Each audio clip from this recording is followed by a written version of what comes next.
let me take you back to a time when Nokia was the king of mobile phones. Seriously, they were everywhere. But, as we all know, things changed dramatically.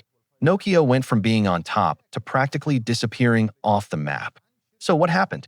And more importantly, can it ever come back? Let's kick things off by talking about the rise and fall of Nokia. Back in the day, Nokia was synonymous with mobile phones. Symbian was the OS that powered those iconic brick phones we all loved. But then, in a blink of an eye, Nokia shifted to Windows Phone. And, well, let's be real. That was a disaster. Microsoft's influence over Nokia was heavy, and let's just say, they didn't play fair. The whole Windows Phone thing didn't exactly work out, and that led to the inevitable downfall of one of the world's most iconic companies. They got swept out by the rise of Apple and Google, and before we knew it, Nokia was in serious trouble. But that's not where the story ends, my friends. Enter HMD Global. HMD Global swoops in and gets a license to use the Nokia name. So what do? They start making phones. But here's the thing, they weren't really making Nokia phones. They just slapped the logo on devices made by HMD itself. So, the real Nokia phone? Gone. As time passed, it got worse. HMD started pushing out phones with the Nokia branding, but with little to no real innovation. They tried some Android phones. But without the Nokia magic, people started forgetting. And no one was really excited. In fact, I bet a lot of you haven't even thought about Nokia in years, except when you saw an old Nokia 3310 on eBay. Fast forward to about a year ago, and we start hearing about a split. HMD is doing its own thing, dropping Nokia's name on many of its newer models, and people just aren't interested anymore. Nokia? They're in the background. It's a sad reality, but that's where we're at. However, recently, something interesting happened. One of the executives from Nokia made a statement that left people wondering, could Nokia return to the smartphone game? Now, here's the juicy part. A Nokia manager recently hinted that the company is open to collaborating with a big smartphone manufacturer to re-enter the market under the Nokia brand. But hold up, don't get too excited just yet.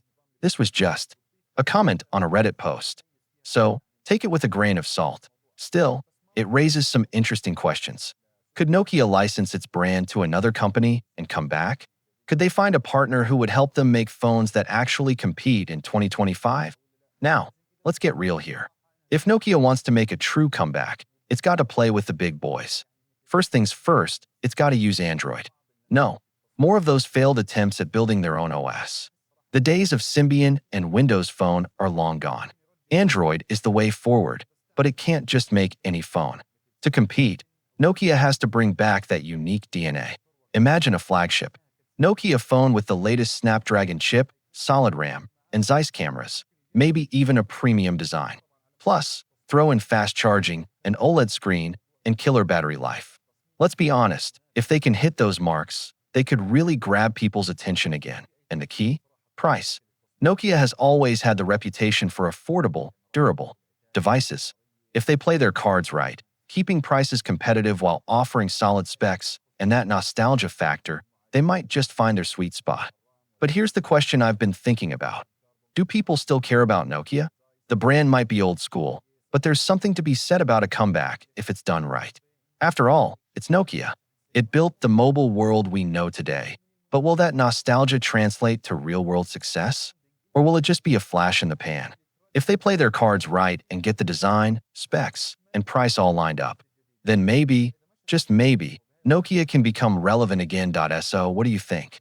Is Nokia's comeback something you'd be excited about? Or is it a dream that's better left in the past? Drop your thoughts in the comments below. If you enjoyed this trip down memory lane and want to hear more about the future of tech, don't forget to like, share, and subscribe. Catch you in the next one.